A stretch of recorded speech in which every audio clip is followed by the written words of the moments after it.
Un successo che già è stato tale negli scorsi anni, verrà replicato anche venerdì prossimo e contribuirà a promuovere la nostra città.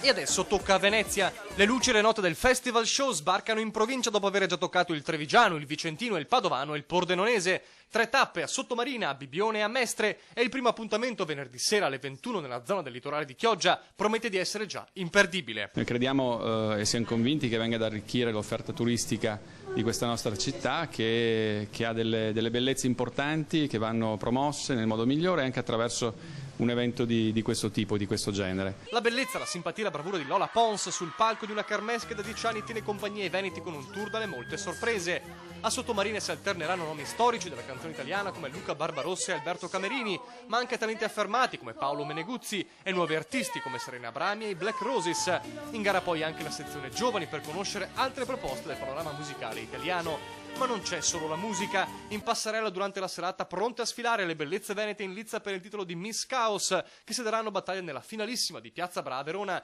nell'ultima tappa del festival il 6 settembre.